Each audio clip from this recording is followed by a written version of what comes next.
ওরে এই জায়গায় আমি শোয়ে রেখে গেছি। ও যখন বাইসে আসছিল না, তখন আমি ওর দাম দিই নাই।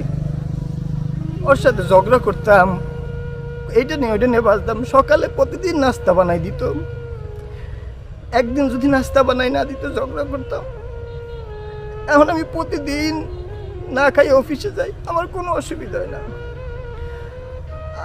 আমার বউ কিছু কইলে আমি রাগ হয়ে যেতাম, এখন আমি রাগ দেখানো না, কারণ কোনো লোক পাই না। আমি এখন একলা থাকতে পারি। আমার পাখিটা নাই এই জায়গায় শুয়ে রয়েছে। ওর নাম ছিল রানী। ওরে দেখতে আল্লাহ রানীর মতন বানাইছে, শুধু আমি ওরে রানীর মতন করে রাখতে পারিনি। আমি আল্লাহকে খেস খেস খেস খেস করছি। আমার যখন জ্বর হইতো, অসুখ হইতো, সারা রাত মাথায় পানি দিয়ে দিত, শোনা ঘুমাইতো না। আমার জন্য শুধু কান্ত দোয়া করতো।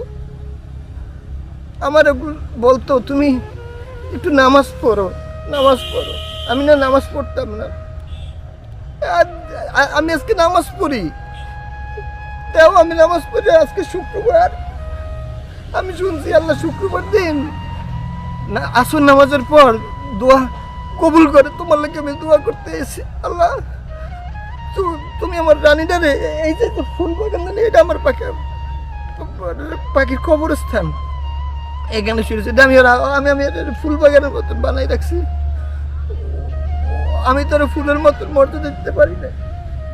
ও যে আমার কি জীবনে কি আছিল আমি না বুঝি নাই। আল্লাহ আমার থেকে নিয়ে গেছে।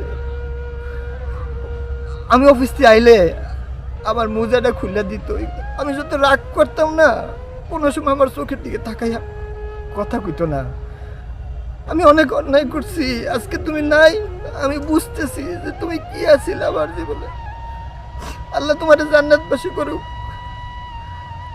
আমি তোমার সাথে অন্যায় করলে তুমি মাফ করে দিও। তোমার সাথে ঝগড়া করছি, কত কিছু করছি।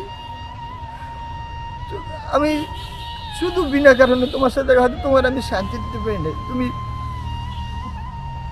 আমারে মাফ করে দিও। আল্লাহ তোমার জান্নাতবাসী করুক।